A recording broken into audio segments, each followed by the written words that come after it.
नमस्कार, बुलेटिन में स्वागत है आपका और मैं हूं आपके साथ जागृति खंतवाल। बुलेटिन की शुरुआत कर लेते हैं बड़ी खबर के साथ। दिल्ली से इस वक्त की बड़ी और अहम जानकारी। सीएम सुक्खू का दिल्ली दौरा खत्म। हिमाचल के सीएम गोवा के लिए हुए रवाना। दुग्ध उत्पादन में JICA का सहयोग लेगा हिमाचल। तो सीएम ने जायका प्रतिनिधियों से की मुलाकात। केंद्रीय शिक्षा मंत्री, टूरिज्म मंत्री से भी की भेंट। ये बड़ी और अहम जानकारी दिल्ली से आपको बता रही। जो हिमाचल कि सीएम गोवा के लिए रवाना हुए, तो वहीं आपको बता दें कि दुग्ध उत्पादन में मदद लेगा हिमाचल। तो सीएम ने जायका प्रतिनिधियों से मुलाकात की है। केंद्रीय मंत्रियों से भी सीएम सुक्खू ने मुलाकात की। इस वक्त की बड़ी और अहम जानकारी। सीएम सुक्खू का दिल्ली दौरा खत्म हो चुका और अब सीएम गोवा के लिए रवाना हुए। तो वहीं आपको बता दें कि सीएम ने कहा कि दुग्ध उत्पादन में हिमाचल मदद लेगा। सीएम ने जायका प्रतिनिधियों से भी मुलाकात की, जहां पर केंद्रीय मंत्रियों से भी सीएम सुक्खू मिले और तमाम मुद्दों पर बातचीत भी की गई। ये बड़ी और अहम जानकारी दिल्ली से। सीएम सुक्खू का दिल्ली दौरा खत्म हो चुका और अब सीएम गोवा के लिए रवाना हुए। वही खबर पर ज्यादा जानकारी के लिए हमारे सहयोगी स्पर्श हमारे साथ जुड़ गए। स्पर्श, सबसे पहले आपसे जानना चाहेंगे, सीएम सुक्खू का दिल्ली दौरा खत्म हो चुका और गोवा के लिए रवाना हुए हैं, क्या कुछ पूरी जानकारी मिल रही है? देखिए, 3 दिवसीय दिल्ली दौरे पर मुख्यमंत्री सुखविंदर सिंह सुक्खू देखने को मिलते हुए नजर आए। कई केंद्रीय मंत्रियों से जो मुख्यमंत्री है उनकी मुलाकात होती हुई नजर आई। केंद्रीय सड़क परिवहन मंत्री नितिन गडकरी से मुलाकात हुई। इसके अलावा केंद्रीय जो पशुपालन मंत्री है पुरुषोत्तम रूपाला, उनसे मुलाकात हुई। टूरिज्म मंत्री जी किशन रेड्डी से मुलाकात हुई और शिक्षा मंत्री धर्मेंद्र प्रधान से भी मुलाकात होती हुई नजर आई। यहाँ पर जो प्रदेश के विकास संबंधित कार्य थे उनको लेकर जो है चर्चा होती हुई जो है नजर आई। हिमाचल में डेयरी प्रोडक्ट्स को किस तरीके से जो है बढ़ावा दिया जा सकता है, इसको लेकर चर्चा होती हुई नजर आई। टूरिज्म के लिहाज से किस तरीके से जो हिमाचल है उसको और ज्यादा जो है बढ़ाया जा सकता है, या फिर कांगड़ा जिले का किस तरीके से जो है टूरिज्म के हिसाब से इस्तेमाल किया जा सकता है, वहाँ पर IT हब जो है बनाया जा सकता है। इन तमाम मसलों को लेकर मुख्यमंत्री का जो दिल्ली दौरा था वो काफी अहम था। और जो भी केंद्रीय मंत्रियों से मुलाकात हुई थी वहाँ पर सभी जो पॉजिटिव रिस्पॉन्सेज है वो जो है कहीं ना कहीं जो हिमाचल प्रदेश को जो है देखने को मिलते हुए नजर आए हैं। जी बिल्कुल, स्पर्श, ये भी जानना चाहेंगे, गोवा दौरे पर वो गए हैं और ऐसे में कितना अहम ये दौरा रहने वाला है? देखिए, मुख्यमंत्री गोवा दौरे की बात करें तो वहाँ पर एक निजी कार्यक्रम में जो है मुख्यमंत्री जो है शिरकत करते हुए नजर आएंगे। तो गोवा के दौरे के लिहाज से अगर हम बात कर ले तो वहाँ पर एक निजी कार्यक्रम यानी शादी में जो है मुख्यमंत्री जो है वहाँ पर समारोह में शिरकत करते हुए नजर आएंगे। जी बिल्कुल स्पर्श, बहुत बहुत धन्यवाद आपका हमारे साथ जुड़ने के लिए और तमाम जानकारी हम तक पहुंचाने के लिए। वही रुक करेंगे अगली बड़ी खबर का। बड़ी और अहम जानकारी। एक्शन में सीएम सुक्खू। हिमाचल के अफसरों के लिए कड़ी चेतावनी। पोस्टिंग वाली जगह प्रॉपर्टी नहीं बना सकेंगे और साथ ही परिजनों के नाम पर भी प्रॉपर्टी नहीं खरीद पाएंगे। तो आदेश उल्लंघन पर कार्रवाई करने के निर्देश भी दिए गए। 28 कैटेगरी के अफसरों पर ये नियम लागू होगा। ये बड़ी और अहम जानकारी। जहां सीएम सुक्खू एक्शन में नजर आए हैं, तो वहीं आपको बता दें कि उन्होंने हिमाचल के अफसरों के लिए कड़ी चेतावनी दी है। पोस्टिंग वाली जगह पर प्रॉपर्टी नहीं बना सकेंगे और ना ही परिजनों के नाम पर मकान खरीद पाएंगे। और ऐसे में अगर कोई इस तरह का नियमों की उल्लंघना करता है तो उन पर कड़ी कार्रवाई करने के भी आदेश दिए गए हैं। 28 कैटेगरी के अफसरों पर यह नियम लागू होगा। ये बड़ी और अहम जानकारी। तो वही हिमाचल के ब्यूरो चीफ विकास शर्मा हमारे साथ जुड़े। विकास, सबसे पहले आपसे जानना चाहेंगे, आप सीएम सुक्खू एक्शन में नजर आए और उन्होंने कहा है कि अफसरों को पोस्टिंग वाली जगह पर जो है प्रॉपर्टी नहीं खरीदने दी जाएगी, क्या कुछ पूरी जानकारी मिल रही है? देखिए बिल्कुल, और ये आदेश जो है इससे पहले सबसे पहले जो है 1996 में तत्कालीन सरकार की तरफ से जो है राज्य सरकार की तरफ से ये आदेश जारी किए गए थे, जिसमें साफ तौर पर यही कहा गया था कि इस तरह से जहां पर जो अधिकारी होंगे इसमें मंडलीय स्तर के जो कमिश्नर हैं उनकी पोस्टिंग जो है वो रहेगी और इसके साथ DC हैं, ADC हैं या प्रशासनिक अधिकारी हैं या फिर पुलिस के SP से लेकर बाकी के अधिकारी हैं, या फिर अगर हम मंडल स्तर की अगर बात करें तो वहां पे भी नायब तहसीलदार है, तहसीलदार है, SDM है, और ये तमाम अधिकारी जो हैं इसकी लंबी चौड़ी सूची है। और ये 28 जो ऐसी कैटेगरीज हैं या ऐसी श्रेणी है जिनके अधिकारियों को इस दायरे में जो है वो लाया गया है। और इसमें साफ तौर पर कहा गया है कि अपने कार्यकाल के दौरान जो है जहां पर उनकी पोस्टिंग रहेगी वहां पर बिल्कुल भी किसी तरह की कोई चल अचल संपत्ति जो है वहां पर नहीं बनाई जा सकेगी। इसके अलावा ना कोई फ्लैट लिया जा सकेगा, ना कोई जमीन खरीदी जा सकती है, किसी भी तरह का कोई जो है संपत्ति यहाँ पर नहीं बनाई जा सकती। लेकिन इसके बीच में बात एक जो साफ तौर पर कही गई है वो ये भी है कि अपने पोस्टिंग खत्म करने के 2 साल के बाद जो है वहां पर इस तरह से अगर कोई संपत्ति अगर खरीदने की कोशिश की जाए तो वो गलत नहीं होगा, वो खरीदी जा सकती है। लिहाजा इस तरह की गतिविधियां जो हिमाचल प्रदेश में जो एक बार फिर से इन आदेशों को जो है वो लागू किया गया और 1996 के बाद 2012 में भी इसी तरह से इन आदेशों को लागू जो है वो यहाँ पर किया गया था और उसके बाद अब इन आदेशों को जो है एक बार फिर से लागू किया गया है। इसमें साफ तौर पर यह कहा गया है राज्य सचिवालय की तरफ से भी, जो कार्मिक जो विभाग है, कार्मिक विभाग की तरफ से आदेश जो यहाँ पर जारी किए गए हैं, इसके तहत साफ तौर पर यह भी कहा गया है कि जो ट्रांसपेरेंसी है लोगों के और प्रशासनिक अधिकारियों के बीच में, प्रशासन के बीच में, वो पूरी तरह से कायम रहे, पारदर्शिता तरीके से जो है वो काम हो और किसी तरह से कोई सवाल जो है वो यहाँ पर इन अधिकारियों के ऊपर ना उठा सके, कोई उंगली जो है इनके ऊपर ना उठा सके, क्योंकि लगातार इस तरह की खबरें जो है वो आती हैं कि कोई बड़ी संपत्ति जो है वो कुछ लोग जो है वो इस तरह से अपनी रुचि उसमें दिखाते हैं और राजनीतिक जो लोग होते हैं उनके साथ मिलकर इस तरह से गतिविधियां जो है वो हिमाचल प्रदेश में की जाती रही हैं। तो ऐसे में अब पारदर्शिता जो है वो पूरी तरह से रहे और लोगों को और प्रशासन के बीच में इसी तरह की कोई दूरी ना रहे, इस तरह के आदेश जो है जो इस आदेश को जो है इन तमाम चीजों से जोड़कर जो है वो जारी यहाँ पर किया गया है, जिसके बीच में लोगों का विश्वास जो है प्रशासन के ऊपर यहाँ पर बना रहे और अपने हिसाब से बिना किसी दबाव के अपनी संपत्ति को अपने हिसाब से लोग जो है वो जमीन मालिक जो है वो उसको वहां पर बेच सके। जी बिल्कुल विकास, और ऐसे में ये भी जानना चाहेंगे, जिस तरह से बताया गया है कि 28 कैटेगरीज इसमें रखी गई और ऐसे भी क्या अधिकारियों की तरफ से कोई प्रतिक्रिया अभी तक सामने आई है? देखिए बिल्कुल, क्योंकि जो सरकार होती है, राज्य सरकार की तरफ से जब भी इस तरह के आदेश जो है वो जारी किए जाते हैं, निश्चित रूप से कोई भी इस तरह का बयान जो है वो नहीं आता है, क्योंकि जो सरकार के जो अधिकारी होते हैं। तो आप बहुत बहुत धन्यवाद आपका हमारे साथ जुड़ने के लिए और तमाम जानकारी हम तक पहुंचाने के लिए।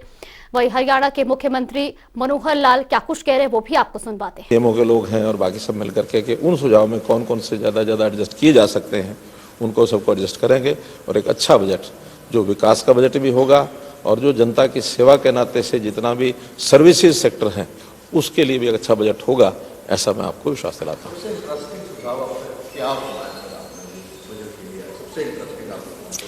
देखिए बजट सत्र 20 तारीख से शुरू होगा और कई दिन तक चलेगा और जो इंटरेस्टिंग सुझाव होंगे वो सारे उसमें प्रस्तुत किए जाएंगे, तो आपका ज्ञानवर्धन होगा। हर हॉस्पिटल में से कर्मचारी उनसे डॉक्टर से सब ड्रेस कोड में रहे और ड्रेस कोड में इस तरह के कपड़े ना पहन के आए कि जो स्टाइलिश टाइप के कपड़े हो, तो उसके लिए क्या कहेंगे, फिर इससे क्या फायदा? हर विभाग अपने नए सिस्टम से जनता को जो अच्छा लगे और जनहित में भी हो और डिसिप्लिन भी आए, ऐसे बहुत प्रयोग हम पहले भी किए हैं, आगे भी करेंगे। और अगर इस प्रकार का हेल्थ डिपार्टमेंट में इस प्रकार का कोई विषय आगे बढ़ा है तो अच्छा है, सराहनीय है। एसपीएससी ने नए की भर्ती के लिए विज्ञापन भी जारी किया, एक भर्ती प्रक्रिया को पूरा भी किया है। बहुत सारे ऐसे परिवारों के बच्चे इसमें चयन सूची में आए, ऐसे अलग अलग माध्यमों से जानकारी मिल रही है कि जो जिनके परिवार में कोई नौकरी नहीं थी, ऐसे लोग भी चयन जिनका हुआ है। हालांकि विपक्ष अभी भी आरोप लगा रहा है कि सवाल उठे थे एचपीएससी पे, पेपर लीक हुआ था, इस तरह की बातें हैं। लेकिन आप क्या कहेंगे सर भर्ती प्रक्रिया पर, और खासतौर पर एचएस की जो कमी थी सर लगातार, वो बड़ी एक संख्या में भर्ती हुई है 155 पदों पर और 95 पदों पर अभी रिप्लेसमेंट भी जारी है। सरकारी काम को ठीक सुचारू ढंग से चलाने के लिए हमारा जो इस प्रकार के भर्ती करने का और अच्छे लोग भर्ती होकर के आए, ये पहले दिन से ही हमारी प्राथमिकता रही है। जैसे पहले भर्तियां होती थी, कोई सिफारिश से हो गई, कहीं और किसी प्रकार के अनफेयर मीन्स के माध्यम से जो भर्तियां चलती थी उसको हमने प्राय बंद कर दिया है। और जहां कहीं हमको पता लगता है उसमें हम सख्त निर्णय भी लेते हैं, उनके खिलाफ कार्रवाई भी करते हैं। अभी हमारे अपने समय में चाहे कोई गलती हुई होगी, चाहे उससे पहले गलतियां हुई हैं, हम कभी किसी को बख्शते नहीं हैं और दोषी को जरूर पकड़ करके उसको सलाखों के पीछे डालते हैं। पिछले साल मात्र में लगभग 650 लोगों को हमने अरेस्ट किया था, जो इस प्रकार के नकल के केसेस में या कई प्रकार के हथकंडे करते हुए जो पकड़े गए थे। तो इसलिए अब फेयर भर्तियां जो होती हैं उस समय भी विपक्ष को तकलीफ हो जाती है कि फेयर भर्तियां भी क्यों हो रही हैं। तो इसलिए फेयर भर्ती के लिए सब कुछ करेंगे, हम अपनी ओर से भी करेंगे और मैं कहता हूँ विपक्ष भी कोई अच्छा सुझाव देगा उसको भी मानेंगे। हमारी जो भर्तियां होती हैं वो सरकारी कर्मचारी लगभग 30 से 35 साल तक प्रदेश की जनता की सेवा करता है, तो इसलिए अच्छे लोग आएंगे तो जनता को उसका लाभ होगा। सर एक सोशल मीडिया पे धन्यवाद।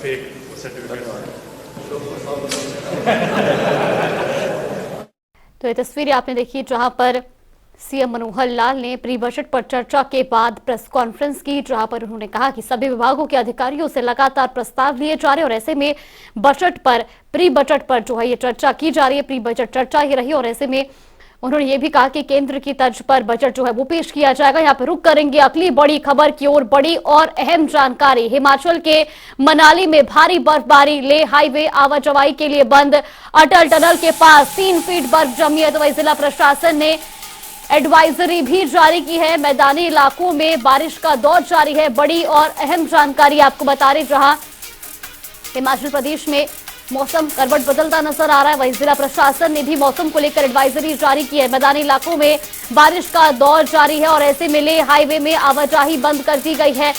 ये तस्वीरें भी आपको दिखा रहे हैं। अटल टनल के पास 3 फीट बर्फ जमी है और ऐसे में मनाली में भी भारी बर्फबारी का दौर जारी है। जिला प्रशासन ने भी एडवाइजरी जारी की है, तो मैदानी इलाकों में बारिश का दौर जारी है। वही ले हाईवे आवाजाही के लिए बंद किया गया है। अटल टनल के पास 3 फीट बर्फ जमी है। तो जिला प्रशासन ने भी एडवाइजरी जारी की है।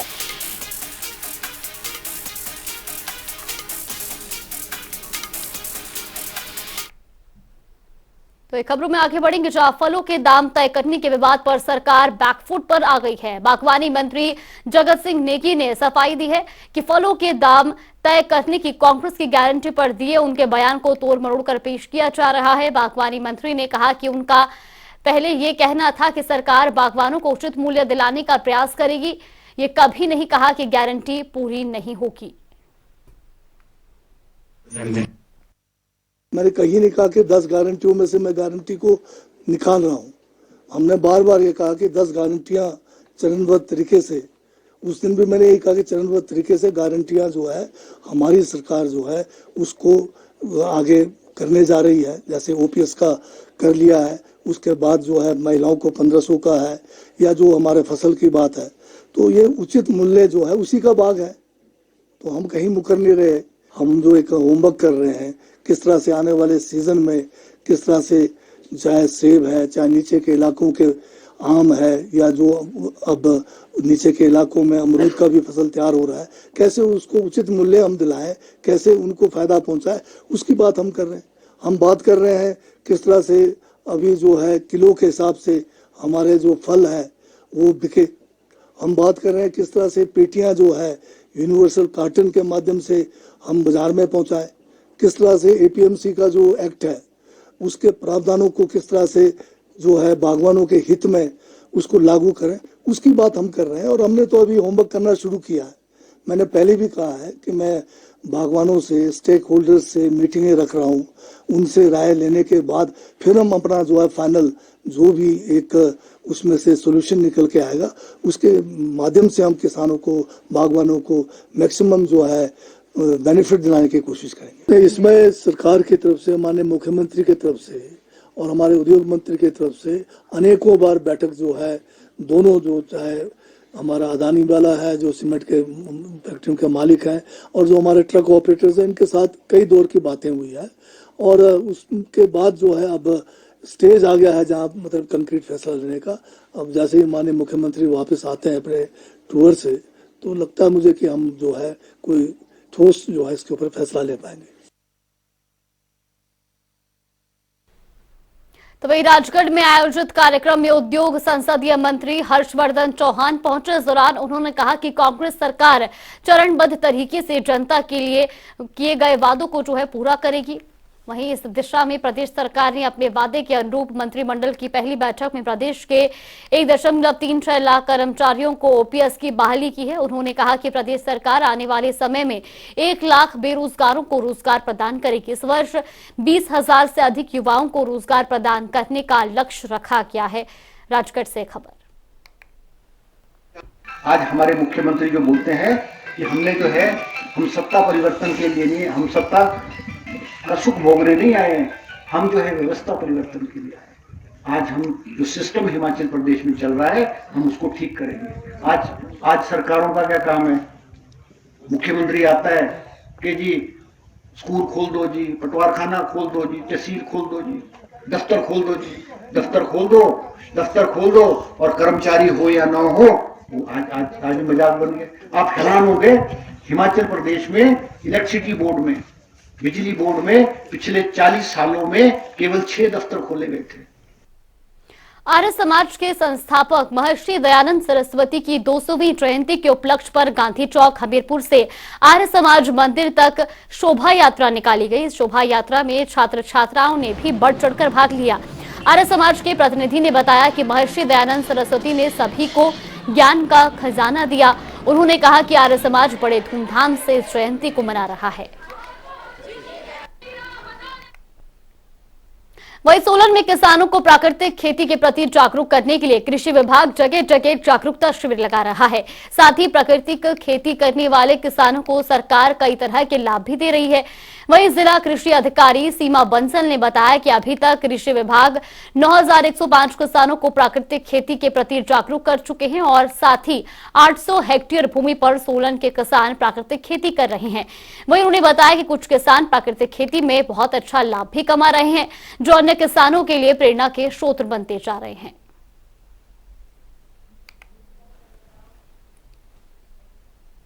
प्रदेश में अराजपत्रित महासंघ के चुनाव का बिगुल बज चुका है। सीएम सुखविंदर सिंह सुक्खू के जिला हमीरपुर में चुनावों को लेकर कर्मचारी नेता सक्रिय हो गए हैं। 5 उपमंडल हमीरपुर, भोजरंग, नादौर, बड़सर और सुजानपुर में कर्मचारियों के लिए सदस्यता अभियान शुरू कर दिया गया है। तो वही संयोजक बिहारी लाल और सह संयोजक पवन बनियाल और गैर शिक्षक संघ के प्रधान सोमनाथ चकोता ने कहा कि 12,332 कर्मचारी अराजपत्रित कर्मचारी महासंघ की सदस्यता ग्रहण करने जा रहे हैं। अभी तक जिले में करीब 30% कर्मचारियों ने सदस्यता ग्रहण की है।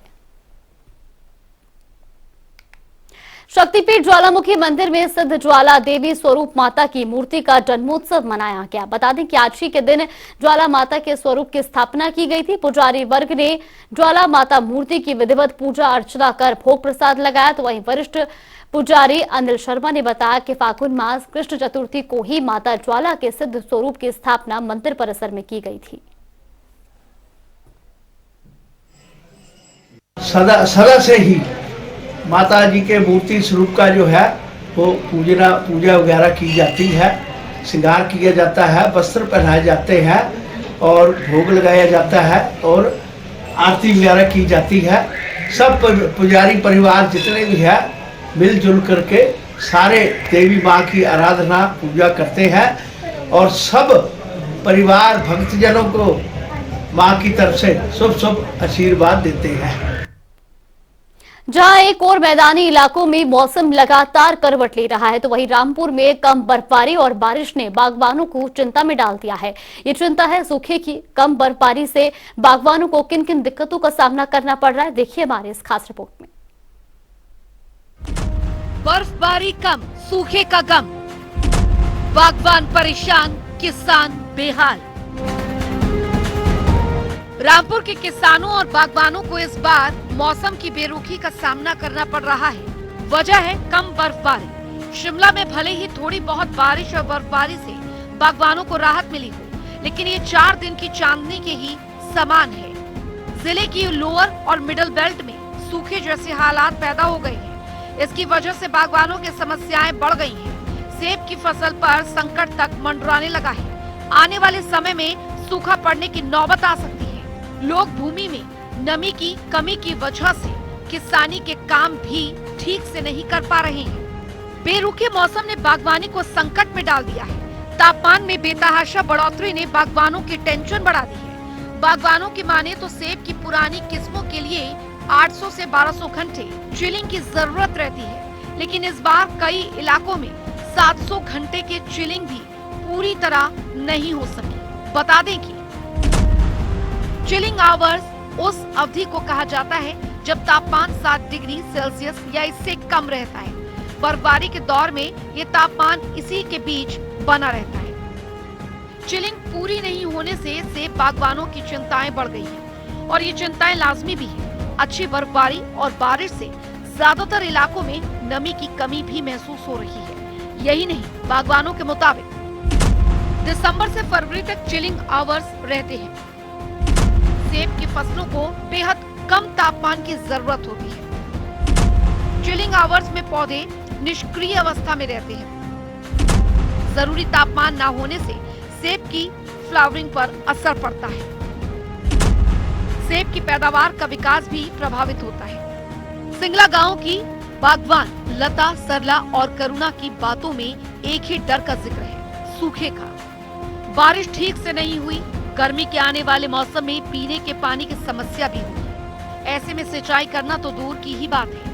हम पौधे लगाने थे, अब नमी थोड़ी भी नहीं है, गाढ़े खुदाई करनी थी। बारिश भी नहीं आई इस साल, बर्फ भी नहीं आई है।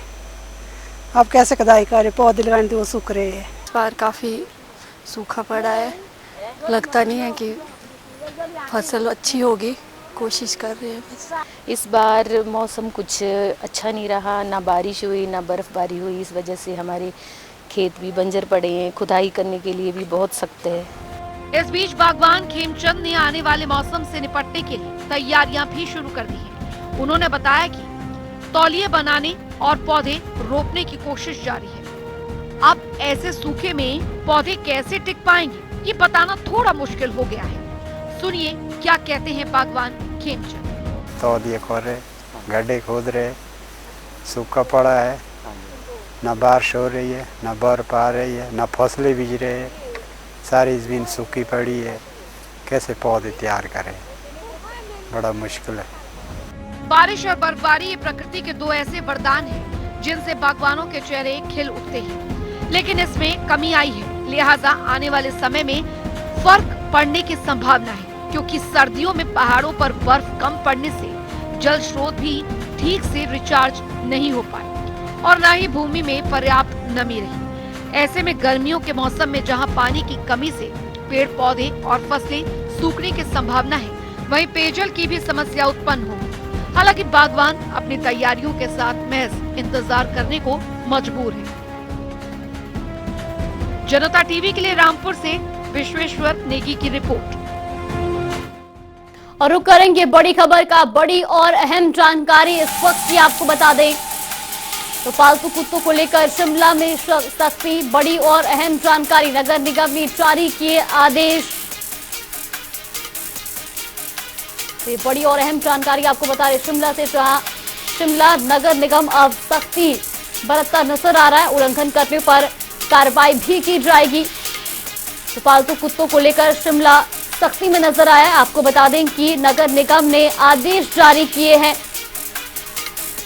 रजिस्ट्रेशन करवाना अनिवार्य कर दिया गया और साथ ही आपको बता दें कि प्रशासन डॉग्स को टैग भी की जाएगी। हिमाचल की खबरों में फिलहाल के लिए बस इतना ही। आप बनी रहिए हमारे साथ। नमस्कार।